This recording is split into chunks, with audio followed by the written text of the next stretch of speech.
You are listening to the Wealth Formula Podcast with Buck Joffrey. Get ready to change your life. Welcome, everybody. This is Buck Joffrey with the Wealth Formula Podcast coming to you from Montecito, California. Before we begin today, I want to remind you there is wealthformula.com as well. Lots of resources for you to check out. Also, various lists to sign up, groups like our Accredited Investor Club. If you're interested in potentially seeing some deal flow and you want to get onboarded with that, you have to be an accredited investor. Go to wealthformula.com and sign up for Investor Club and get that going. Today, I want to talk a little bit about, sort of a big picture thing. We're going to do a book club with Rod and Christian Allen on Die with Zero. It's a book by Bill Perkins. And in reading this, I was just reminded, I used to be a guy who prided myself on being really a minimalist. And I'm talking about until fairly recently, those of you know, for a long time, I would just drive around in my little Prius and didn't care about anything, despite doing pretty well financially. That 2007 Prius I bought, the day after residency until just a couple of years ago. But that wasn't it. It wasn't just the Prius. That was emblematic of everything else. My clothes didn't fit. I never shaved. I was about 25 pounds heavier because I didn't really care how I looked. I also really didn't spend much on vacations or special events. I used to just blame that one on parenthood, right? Like, that's easy to do. Well, I don't really go anywhere. I don't do anything because, I got kids, and it's hard to do that. And it's funny looking back because I sort of took pride in my rejection of material possessions and my frumpy looks. In a way, I was sort of giving society the finger. But then all hell broke loose, and namely the beginning of COVID lockdown and the end of my marriage, which, they happened at the same time, so it was a little rough. And so confused and disoriented, I didn't know what to do, so, I just began to hike. I hiked the beautiful mountains of Montecito. It sort of reminds me of the movie Forrest Gump. For those of you who remember, this is an awesome movie. And if you haven't seen it, you need to see Forrest Gump, one of the best movies ever made. Anyway, there's this part where Forrest, he just decides to get up one day and run. And he keeps going back and forth across the country until he seemed to figure something out. Well, I hiked so much during those days back in 2020.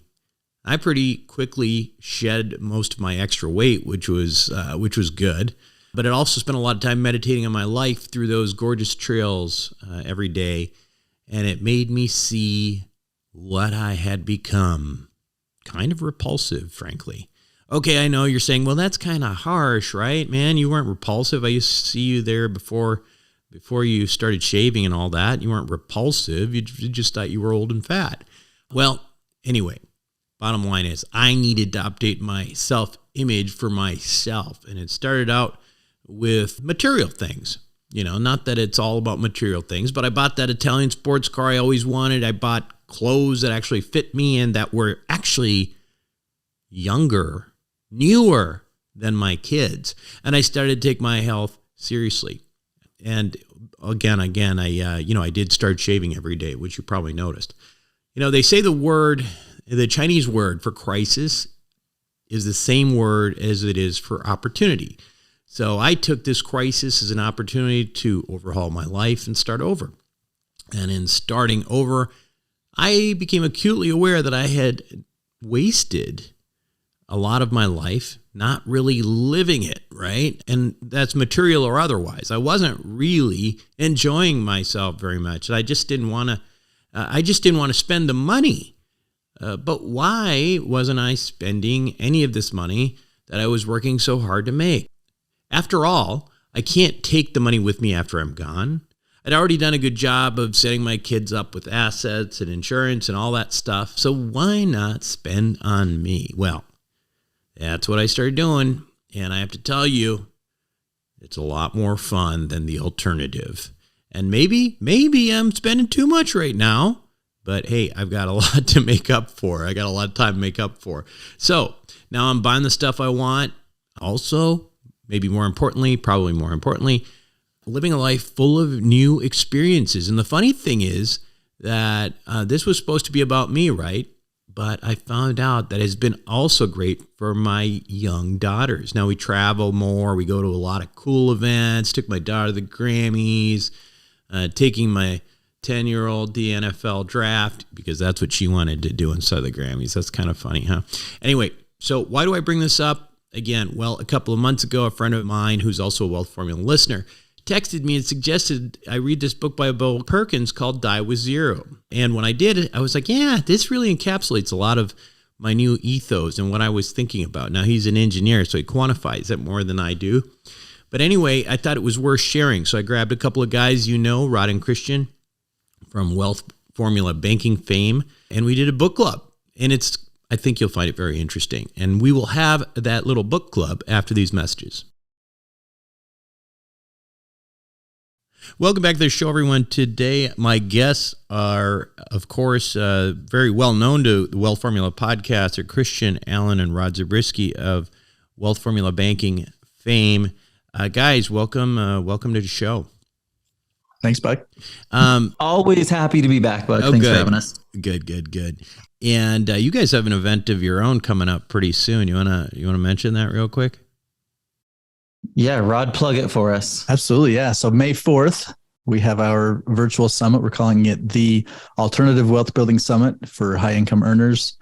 And we have some really cool speakers. None less than Buck Joffrey himself will be joining us as one of our speakers. But we also have Sharon Lechter, Ken McElroy, Adam Carroll, Tom Wheelwright, Chris Larson, and ourselves. So anyway, we have a pretty cool lineup. That'll be fun. Most of the people on this podcast have heard my shtick before, but I assume there'll be a few others there listening as well. But yeah. So if you have anyone that's interested, they can check us out at mivirtualsummit.com. M-I? M-I, money, okay. M for money, I for insights. Got it. mivirtualsummit.com. Yep. And it's just like a packed day full of all sorts of good stuff. I think it's going to be really valuable. So thanks for letting us throw it out on your podcast. Yeah. So today, so here's what happened, right? And I was reading this book, Die with Zero by Bill Perkins. And I thought, boy, this is a book that's very relevant to our cohort, our Wealth Formula Nation and the people in the sort of working really hard and maybe not paying a lot of attention to their own lives and putting things off and that kind of thing. And so I'd actually reached out to Bill Perkins, and I think I was not on his list of things that were worth time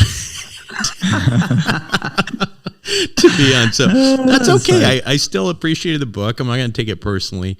I think, there are some other podcasts that have had him who I think he thought was maybe more worth his time, but that's fine. Anyway, so this is this book called Die with Zero. Again, really what it's about is this idea of optimizing your life by making the most out of your time, money, and energy. And it's divided into different parts. But I want to kind of get your guys's. Well, first of all, let me give you my initial sort of gestalt on it. I think it's a very interesting. It's an interesting book, and I think it's worth a read because I think so many people in our world, I mean, they're making a lot of money. I mean, relatively, right? They're making maybe $500,000, $1 million, whatever, plus even a few million. Doesn't matter. But most of the time, in order to do that, they are working pretty hard, and they don't have a lot of time on their hands and that kind of thing.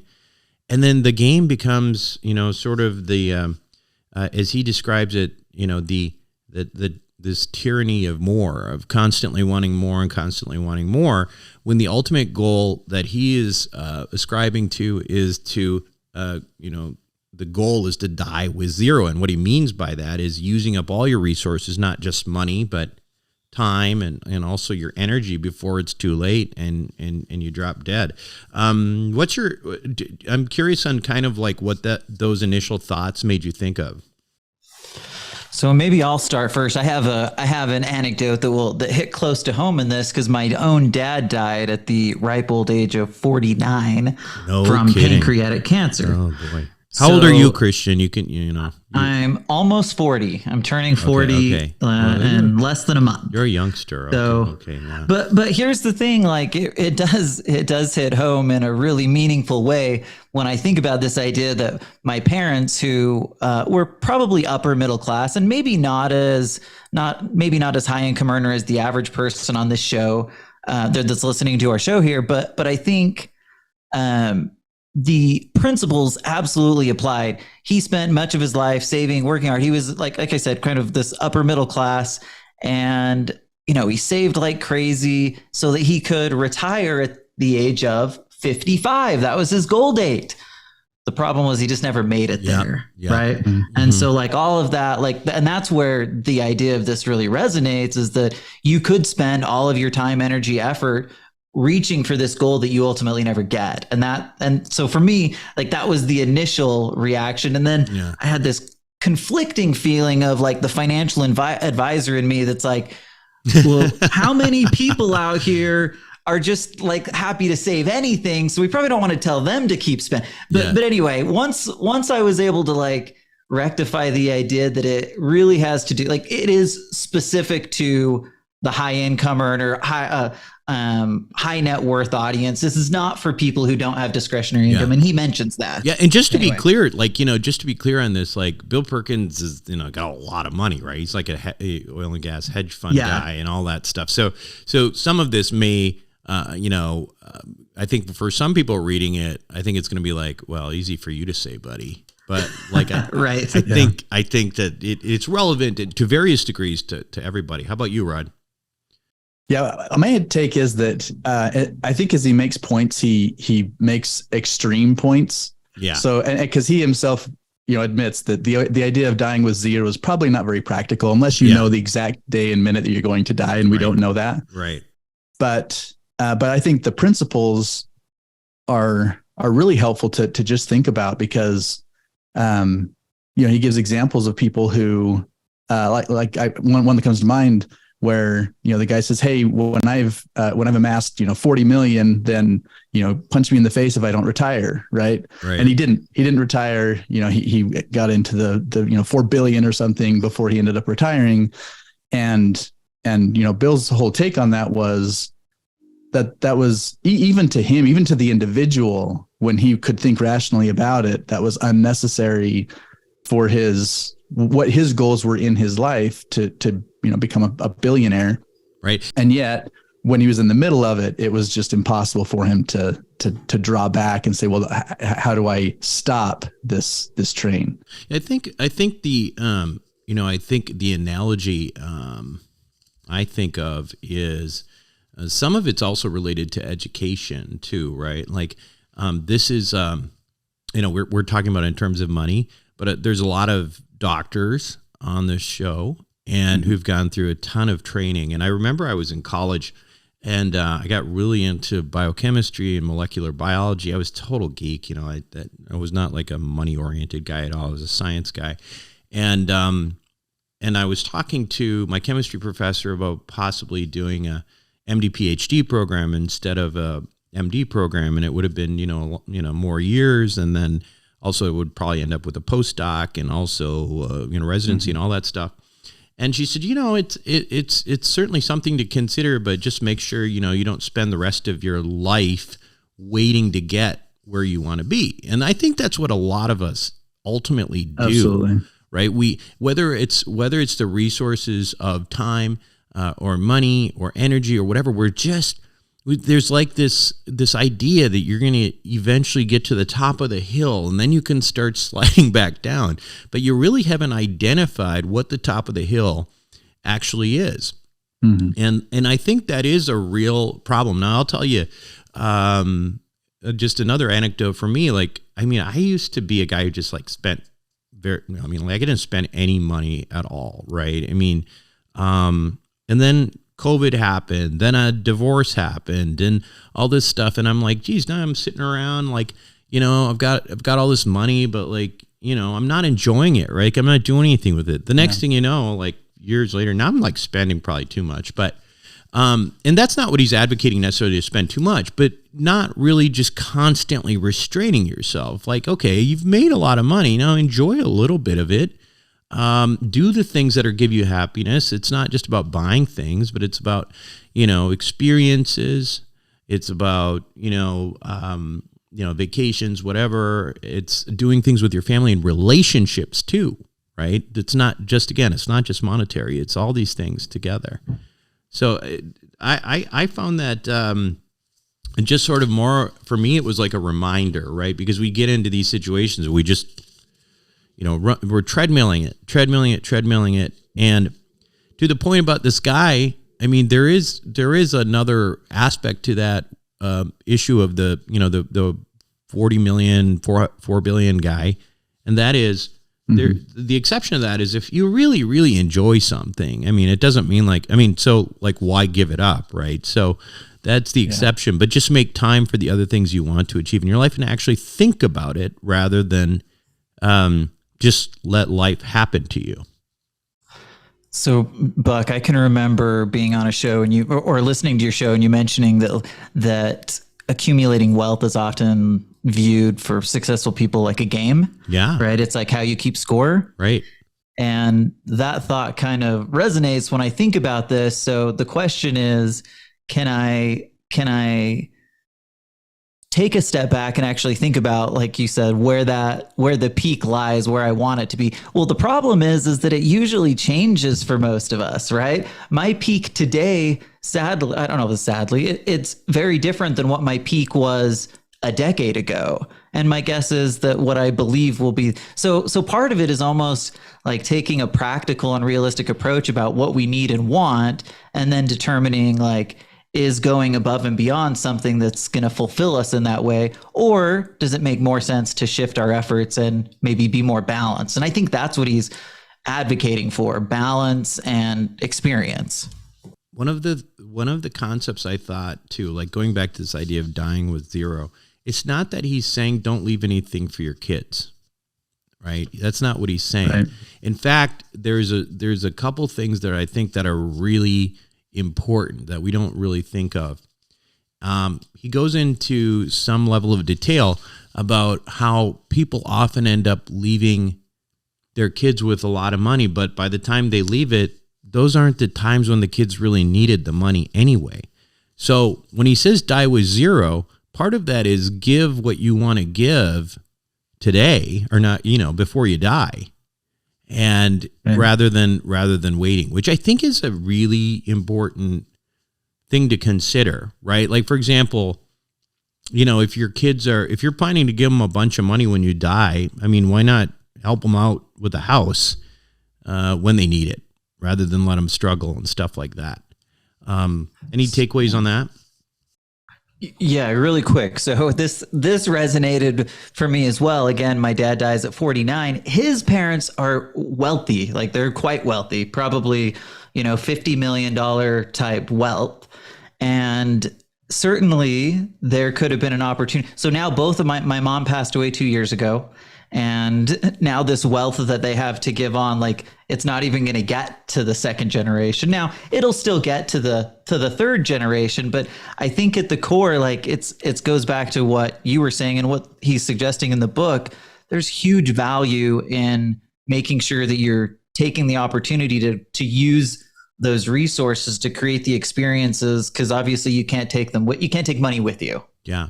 And it's about creating not just wealth for your children and your legacy, whatever, but also the experiences you potentially want them to have. I mean, I'm making it a point, right now, to every chance we get, like with my daughters and me, my 3 daughters, I mean, we'll just take off and go do something. And it's always going to be something that that I know they're going to remember forever. I took my oldest to the Grammys.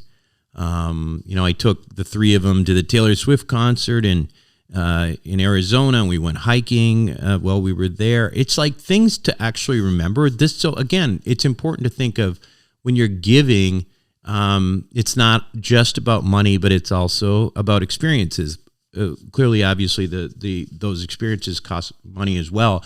But my feeling on this is, again, why only accumulate? I mean, maybe you're in your 20s or something like that, and you can accumulate a little bit more. But on the other hand, there's also things in your 20s and your 30s and even in your 40s that you can no longer do when you're in your 70s, right? So try to do those things. And that's a big part of the story as well. Because and I'm not like a guy who likes climbing mountains or anything like that. I'd rather not fall off a mountain.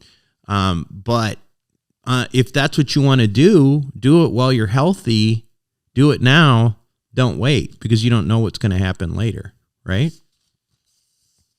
Absolutely. And like kind of you guys have talked about already, it seems like it's about balance. Right. Right. And taking those opportunities while you have them and recognize that, being very intentional about the way you live your life, being thoughtful about what is realistic to do in 20s, 30s, 40s that you won't be able to do later, and vice versa. But then also, like, I really like what you said about teaching your kids.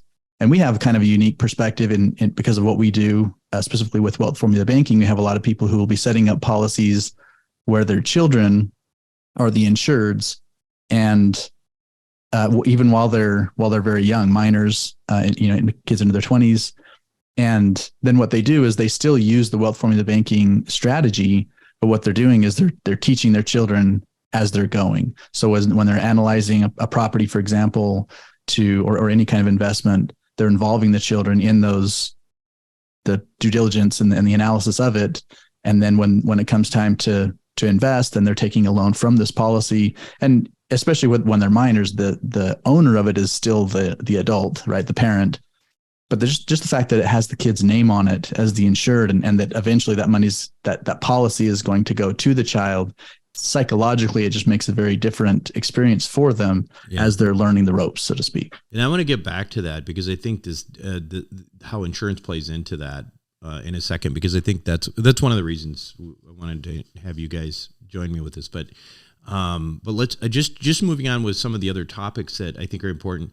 So when he actually talks about allocating resources, he is an engineer by training. So he approaches this with a very almost like a spreadsheet, right? Where he's got allocating your resources, and he's got these things. He's got these different separated currencies, so to speak. One is money, one is energy, one's time, and effectively his idea is that you basically got to allocate your resources. You have limited resources. So what do you want to do with this at the rest of your life? And the idea is, again, to accumulate, not just, it's about trading in financial resources for other assets, namely memories. I think that's kind of what he's saying, is like there are things that you can't do, you may not be able to do when you're 80 or 90. Although with my new podcast, you may find that you may be able to. I thought about that when I was reading. But so 80s and 90s, you may not be able to climb that mountain, but if you at least you can remember doing it, and there's some value in there, significant value in there, right? And then you take that, and then you take the things that are important, and then you eliminate the rest. And again, that's probably why he did not accept my invitation to be on the show. Because it wasn't a great use of his time or whatever. But I think that's important. So do you guys think, okay, so I think this, I've talked about this in another way before, but do you say no enough in your own lives? Oh, I see what you're saying. Let me give you an example. Like here for me, and I got this advice from Dean Graziosi, who's it's a marketer, a very good real estate guy. Dean said that he said saying yes got me to 10 million, and saying no got me to 100 million. Yeah. And it actually is something I really thought about a lot, because I think I actually I don't really go. There's a lot of things I just don't do anymore, because I look at them very much as why am I doing this kind of thing, right? Like for example, it's rare. You'll almost never see me at an event, like one of these podcasts, like investing events, unless it's mine. Of course, it's mine. There's value in it for me, and like I think it's worth it for my listeners. But like I don't go to a lot of these things, and it's nothing against the people who are putting it on, but I'm like, really, what am I really gonna get out of this? And then the amount of time, and then time away from kids, time that I could allocate to others. A lot of times it just won't do it. And so it's very rare when I'll do that. I still, it's hard for me, with phone calls. I know, we have Wealth Formula Network and stuff. So I spend a lot of time, I spend my fixed time with those individuals who are in that. But a lot of people want to have one-off conversations with me, which I would love to do, but it's really just not really practical anymore. It's very difficult to do that. It's not the best way for me to give back. So I can't really do that. So I'm curious on your own experiences, whether you've experienced that or at least thought about some of those things that you could eliminate and therefore free up more of your life to do other stuff. So you're probably getting from Rod and I like two varying ends of that spectrum, right?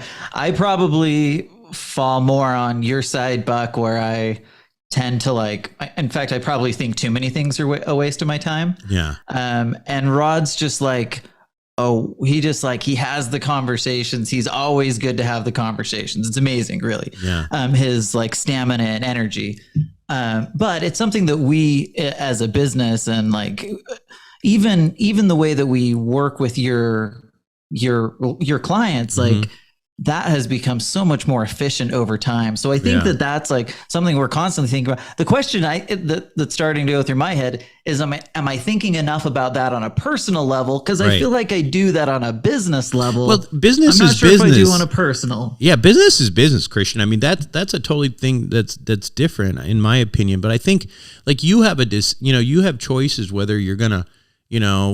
People invite you to things and you don't really want to go. Do you go anyway just to be nice? You know what I mean? There's lots of those kinds of things that I feel like on a daily basis, I don't know, we don't really think of the time and energy as a resource that's limited and look at it the same way you might look at something and decide whether you want to buy it. Yeah, exactly.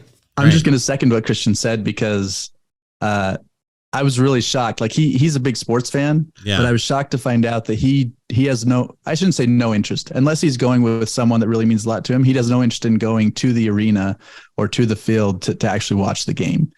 It's because I think it's a time thing. It's also a comfort thing. Just, hey, he can create a better environment in his own home or whatever.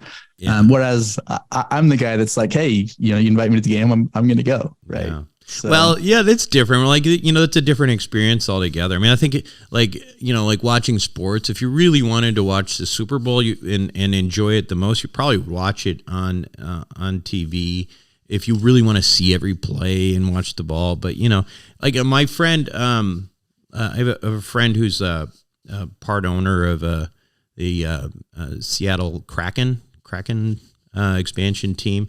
And he was nice enough to fly us up to Seattle this weekend on Saturday and sit in the owner's box and watch the game with him. That's really cool. Was definitely worth my time because it was so fun. Yeah. What a great experience, So yeah, I get it. But I think, you do need to I think pay attention to things that you say yes and things that you say no to. And they also they relate to things in business too a lot of times, Mm-hmm. I get a lot of calls from people who want to do business for me or emails and random things, and I don't want to be rude about it, but if I answered every one of those, things that I don't think that very, very unlikely that anything was going to work, actually be of benefit to our listeners. I just wouldn't have any time to do anything and be creative and try to do things that are productive for this audience or for myself. So. But can I throw out a question or just a thought here? Yeah, We're switching gears just a little bit. So one of the areas that I felt the most like internal conflict in was when the author was talking about when he worked on Wall Street. He was making like, I think he said $16,000 a year, and he'd been trying to scrimp and save, goes to his boss. The boss basically says, that's a terrible idea. What were you thinking? Like you're going to make so much more money later that you shouldn't be trying to scrimp to save this $1,000. Mm-hmm. So that was it was that kind of extreme thought that I had like that conflict. I'm like, oh, you can't tell people making 20 grand to spend more money. Right. But from a principled standpoint, like it does make a lot of sense. And I look back on my own life and I probably focus too much on work and those types of things and not enough on like my health. So like money's great, but it doesn't do you any good if you're not healthy. Yeah. Right. Yeah. So anyway, I thought about that and I felt conflicted, but I will say like it keeps going back to balance. I don't think I'm going to tell the 21-year-olds that are making 15 or 20,000 that they need to spend more. But from a philosophical principled standpoint, I absolutely think that we need to do more to enjoy money. He gave the example of like European countries who take far more time for other things, right? Personal time, leisure, travel. And anyway, that resonated with me. It seems like something that I should probably take note and do a little more of myself. Yeah. And just to piggyback off of that, I mean, it reminds me of my, when I was a medical student and I was working in this lab, this neurosurgery lab. As you guys may know, I started a neurosurgery residency. And I was talking to the attending surgeon who was like my boss. And I was telling him about something, and he's and I was like, I don't really have any money to do that. And he's like, dude, just borrow the money from your school. It's like super low rates and all stuff like that. And he's like, you're gonna be a physician, and whatever that, if you borrow 10 grand to do something now, and eventually it's going to be, so what, you granted, 10 grand later in your future when you're already on this, I guess this track to go on to make multiple six figures is nothing. Right. And that actually was really good advice, I thought, because, at least in that scenario, like I wasn't, an aimless 19, 20-year-old. I was like a kid on a trajectory. Right. And I knew I was going to make money. So if I knew I was going to make money, then yeah, it made sense. Then don't worry that much about like, putting $5,000 away necessarily in a Roth IRA or something like that. Just spend it. I totally get that. Totally. I think that that's a different thing. This is probably a good time to pivot because again, why do I have Christian and Rod with me talking about, Die With Zero? Well, first of all, like I said, Bill Perkins, I ended up being on his Eliminate the Rest list. And then when I think of death, I think of Christian and Rod. And I know we're flattered. We're flattered. So you guys know this story, right? Like when I got, I got the old guard COVID, OG COVID before the vaccine and stuff. And I remember, waking up and I had all the symptoms and I was getting tested. And while I was getting tested and I knew I had COVID because I knew someone had given it to me. I said, what am I going to need? Okay. I'm going to go to the hospital and I'm going to try to get the monoclonal antibodies and try to like mitigate my risk of dying here. And then at the same time, I'm going to call Rod. I'm going to make sure. He's my first call too. I'm going to call Rod and make sure everything's good. Everything's good. Okay. So that being said, so I associate you guys with death, and I hope you take that as a compliment, I guess. But the concept here of Die With Zero, and I thought this was this is an opportunity, I think, to emphasize the potential role of various insurance opportunities, particularly if you talk about like wealth formula banking, where you're obviously like leaving, you're using that money, but then there's a death benefit.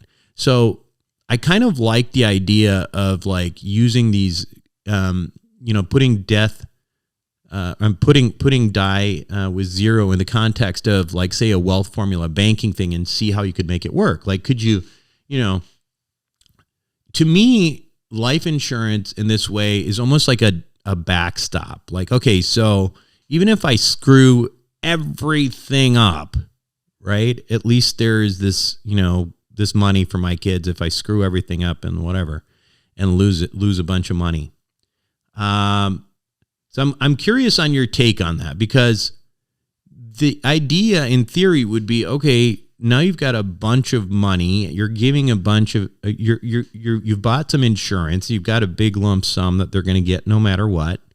Then you can, with some more confidence, spend the money on yourself and give them money while you're living and have those experiences with greater peace of mind.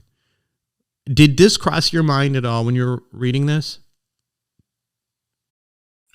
So Rod and I have done a little bit of communicating back and forth on this over the last few days. And Rod, I think you probably take this one. Okay. You take the angle on wealth formula banking, and I'll take more of a premium finance angle, because I think both of them are super relevant, but we'll let you hit this one. Yeah. And what you just described, Buck, is what we call kind of that permission slip to spend. Yeah. Because I know that I'm going to have this insurance that kicks in. And I should also say, he addresses this in terms of like a long-term care type of perspective. Yeah. So there's the, what I'm passing on to my kids. There's the, what if I get sick when I'm later in life and I've kind of spent this money, then what happens? And that's the cool thing about you can add that policies that we set up. That's because you can add these things on the policy. Yeah. Uh-huh. Yeah. And there's no additional cost to adding that rider on the front end. There's no reason not to. So we include these, they call it the chronic illness rider that takes care of that long-term care. And then more to your point, there's that death benefit that's going to pay out and leave a legacy to your children, almost regardless. Right now, we have people who are like, well, I don't care about the death benefit. I'm going to spend it down. I'm going to live off of it.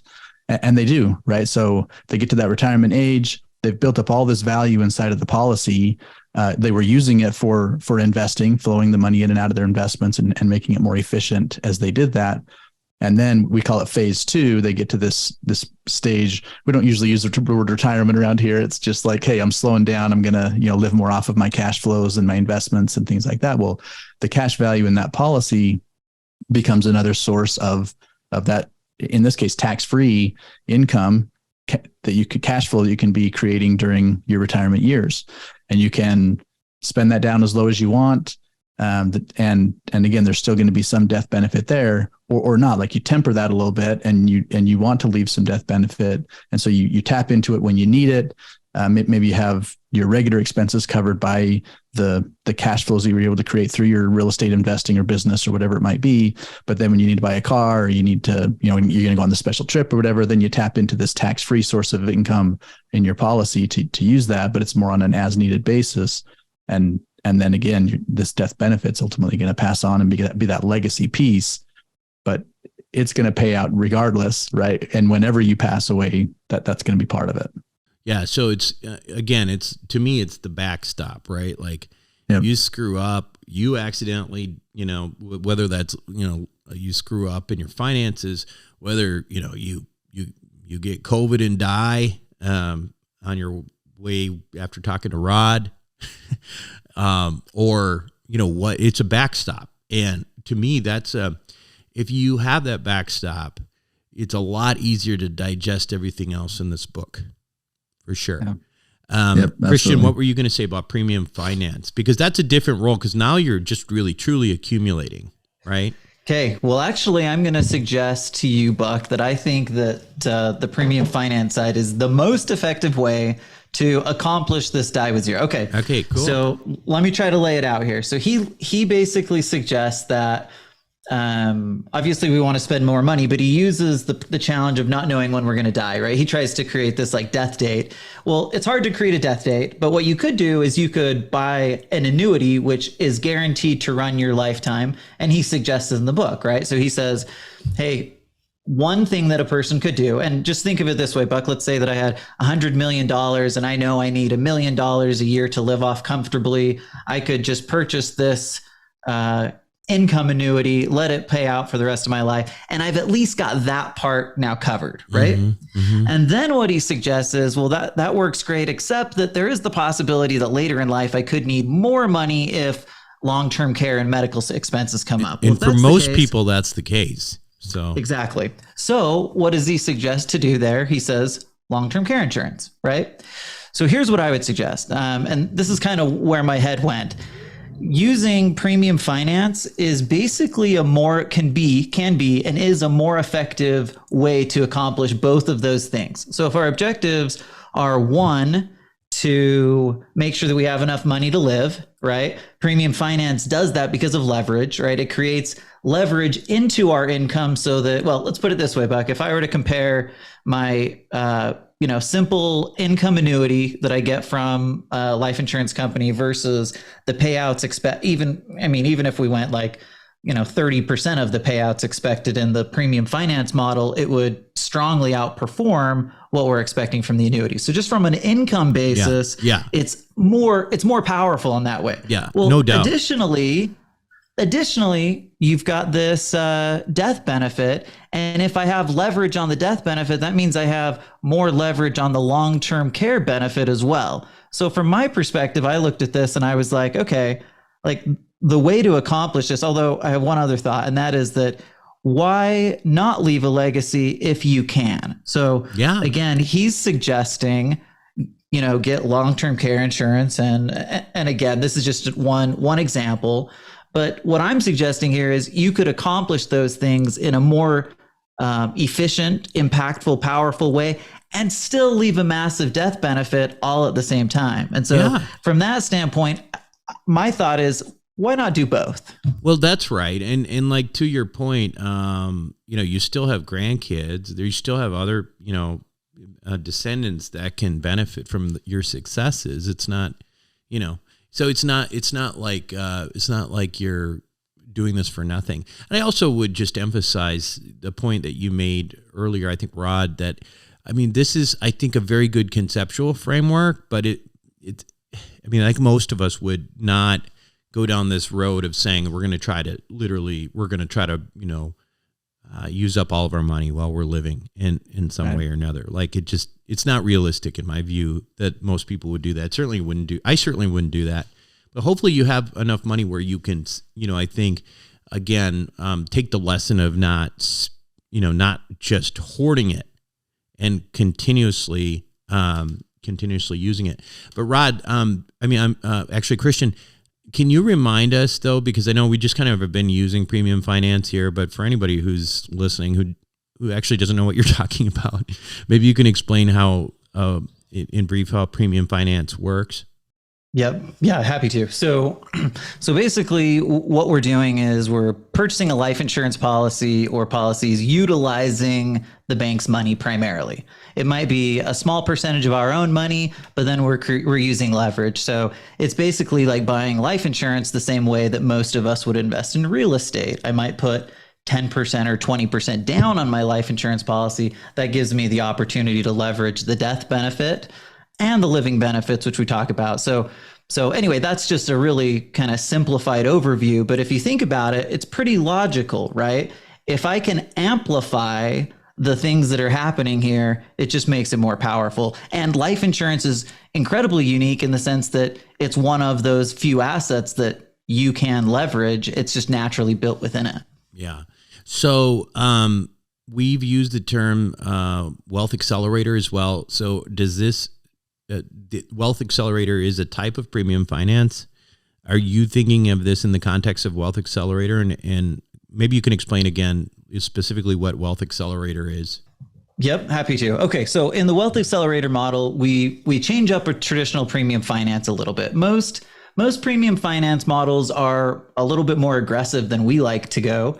So we take we call it conservative leverage, right? We want to use leverage, but we want to use it really wisely. So we've developed, or kind of in concord with a few other people, developed a strategy that allows you to use premium finance without having outside leverage, with outside collateral. Sorry. The leverage is there. The collateral is basically non-recourse, right? It's like non-recourse. Yeah. Yeah. That's an easier way to say it. So simply put, I'll give an example. In the Wealth Accelerator model, I might decide that I want to have $1 million go into it over time.